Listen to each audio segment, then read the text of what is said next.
జై శ్రీరామ్. అందరికీ నమస్కారం. వెల్కమ్ టు న్యూస్ అఖండ. నేను మీ కస్తూరి శ్రీధర్. మిత్రులారా, మీలో పవన్ కళ్యాణ్ గారంటే ఎంతమందికి ఇష్టం ఒకసారి చెప్పండి. సరే, ఇప్పుడు పవన్ కళ్యాణ్ గారి గురించి ఒక అద్భుతమైన న్యూస్ అయితే ఒకటి తీసుకువచ్చిన. ఓకేనా? ప్రస్తుతం మన దేశంలో వినిపిస్తున్నటువంటి టాప్ 10 రాజకీయ నాయకుల్లో పవన్ కళ్యాణ్ గారు కూడా ఒకరు.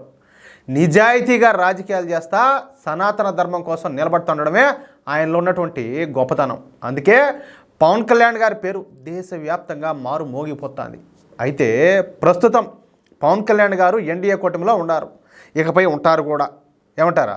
ఎందుకంటే ప్రధాని నరేంద్ర మోడీ గారికి పవన్ కళ్యాణ్ అంటే ప్రత్యేకమైనటువంటి అభిమానం ఉండాలి. అదేవిధంగా పవన్ కళ్యాణ్ గారికి కూడా మోడీ గారంటే గౌరవ మర్యాదలు ఉన్నాయి. అందుకే జనసేన మరియు బీజేపీల బంధం ఫేవికాల్ లాగా బలంగా ఉన్నదని చెప్పుకోవచ్చు. ఇక మొన్నటి ఢిల్లీ అసెంబ్లీ ఎన్నికల ప్రచారానికి పవన్ కళ్యాణ్ హాజరు కాలేకపోయినారు. మనం కూడా చెప్పాం న్యూస్ అఖండాలో ఆయన హాజరు అవ్వబోతున్నారు అనేసి. అయితే కొన్ని అనారోగ్య కారణాల వల్ల ఆయన హాజరు కాలేకపోయినారు. దీంతో కొంతమంది ఎవరా ఈ కడుపుపురం గాళ్ళు అందరూ ఉంటారు కదా, వాళ్ళంతా కూడా ఈ పవన్ కళ్యాణ్ భారతీయ జనతా పార్టీకి దూరం అవుతున్నాడని, ఇంకొంతమంది ఏమో పవన్ కళ్యాణ్ బీజేపీ ఢిల్లీ ప్రచారానికి ఆహ్వానించలేదని, ఇంకొంతమంది ఏమో జనసేన బీజేపీల మధ్య తీవ్రమైనటువంటి అగాధం ఏర్పడిందని ఈ సూడో సెక్యులర్ సన్నాసులు అందరూ కూడా ఎవరికి ఇష్టం వచ్చినట్టు వాళ్ళందరూ కూడా పోస్టులు పెట్టసాగినారు సోషల్ మీడియాలో. సరే, ఇంకా అసలు విషయం ఏంటంటే చెప్పినా కదా, పవన్ కళ్యాణ్ గారు తీవ్రమైనటువంటి నడుము నొప్పి మూలంగా గత వారం రోజుల నుంచే పవన్ కళ్యాణ్ గారు చికిత్స పొందుతున్నారు. డాక్టర్ల సూచన మేరకు ఏంటంటే వారం రోజుల పాటు ఖచ్చితంగా రెస్ట్ తీసుకోవాల్సి వచ్చింది ఆయన.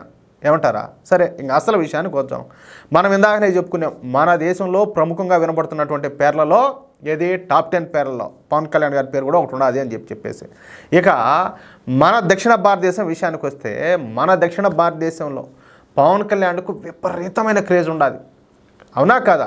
సరే, పవన్ కళ్యాణ్కు ఒక ఆంధ్రప్రదేశ్ మరియు తెలంగాణ రాష్ట్రాలు మాత్రమే కాకుండా కేరళ, తమిళనాడు, కర్ణాటక రాష్ట్రాల్లో కూడా పెద్ద సంఖ్యలో అభిమానులు ఉన్నారు. వీళ్ళ సంఖ్య ప్రతి రాష్ట్రంలో కూడా లక్షల్లో ఉంటుంది. ఇకపోతే కేరళ, తమిళనాడు రాష్ట్రాల విషయానికి కోసం, ఈ కేరళ మరియు తమిళనాడు రాష్ట్రాలలో బీజేపీ బలహీనంగా ఉండాలి. ఈ రాష్ట్రాలలో సూడో సెక్యులర్ పార్టీలు అత్యంత బలంగా ఉన్నాయి. ఇక ఈ పార్టీల మాయలో పడి ఈ రెండు రాష్ట్రాల ప్రజలు కూడా బీజేపీని అయితే దూరం పెడతారు. పైగా కేరళ మరియు తమిళనాడు రాష్ట్రాలలో మత మార్పిళ్ళు విపరీతంగా జరుగుతూ ఉంటాయి. అందుకు కారణం ఏందయ్యా అంటే ఈ రెండు రాష్ట్రాల్లో ఉన్నటువంటి సూడో సెక్యులర్ ప్రభుత్వాలే. పైగా ఈ రాష్ట్రాలలో హిందువులు ఐకమత్యంగా ఉండరు. అందుకే ఈ కేరళ మరియు తమిళనాడు రాష్ట్రాలలో హిందువుల్లో ఐకమత్యం తీసుకురావడానికి, హిందూ జాతిని మేల్కొల్పడానికి, హిందువుల్లో ఆధ్యాత్మిక చింతనను పెంచడానికి పవర్ స్టార్ పవన్ కళ్యాణ్ గారిని ఉపయోగించుకోవాలని చెప్పేసి భారతీయ జనతా పార్టీ అధిష్టానం అయితే నిర్ణయం తీసుకునేది. అందుకే పవన్ కళ్యాణ్ గారి చేత సనాతన ధర్మ పరిరక్షణ యాత్రకు శ్రీకారం చుట్టించారన్నమాట. ఈ సనాతన ధర్మ పరిరక్షణ యాత్ర ద్వారా పవన్ కళ్యాణ్ గారు కేరళ, తమిళనాడు రాష్ట్రాల్లో 4 రోజుల పాటు ప్రసిద్ధి చెందినటువంటి ఆలయాలను సందర్శిస్తున్నారు. ఈ విధంగా ఒక్కొక్క ఆలయాన్ని సందర్శించి సనాతన ధర్మం యొక్క గొప్పదనం గురించి, సనాతన ధర్మంలో ఉన్నటువంటి విలువలు, సాంప్రదాయాల గురించి వివరిస్తా హిందువులందరినీ ఏకం చేసే ప్రయత్నం చేయబోతున్నారన్నమాట. ఈ విధంగా తమిళనాడు మరియు కేరళ రాష్ట్రాల్లో సనాతన ధర్మ పరిరక్షణ ఉద్యమాన్ని ఉధృతం చేయాలని భారతీయ జనతా పార్టీ ఒక ఖచ్చితమైన నిర్ణయం తీసుకునేది. పైగా సనాతన ధర్మ పరిరక్షణ యాత్ర చేయడానికి పవన్ కళ్యాణ్ గారు కూడా తన పూర్తి సంసిద్ధతను అయితే వ్యక్తం చేశారు. దీంతో ఇక ఈ భారతీయ జనతా పార్టీ మరియు జనసేన కాంబినేషన్ అయితే బ్లాక్ బస్టర్గా ఉన్నది. ఇకపోతే కేరళ మరియు తమిళనాడు రాష్ట్రాల్లోని ఈ మదురైలో ఉన్నటువంటి మీనాక్షి ఆలయం, అదేవిధంగా కంచి కామాక్షి ఆలయం, కుంభకోణంలో ఉన్నటువంటి చిదంబరేశ్వర స్వామి దేవాలయం, అదేవిధంగా కేరళ అనంత పద్మస్వామి దేవాలయం, రామేశ్వరం, పళనిస్వామి ఆలయం, ధనుష్కోటి, గురువాయూర్ గుడి, అదేవిధంగా అరుణాచలం, తిరుత్తణి, శ్రీరంగం వంటి అతిపెద్ద హిందూ పవిత్ర పుణ్యక్షేత్రాలను పవన్ కళ్యాణ్ గారు అయితే సందర్శించుకొని ఉన్నారన్నమాట. దీంతో ఒక్కసారిగా కేరళలో మరియు తమిళనాడులో ఉన్నటువంటి ఈ సూడో సెక్యులర్ ప్రభుత్వాలు ఉన్నాయి కదా, దుమ్మారం రేగిపోతుంది అక్కడ అంతా కూడా.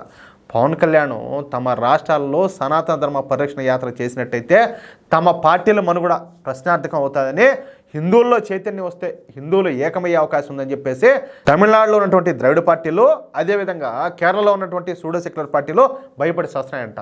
అయితే ఇప్పటికే పవన్ కళ్యాణ్ గారు కేరళకు అయితే చేరుకున్నారు.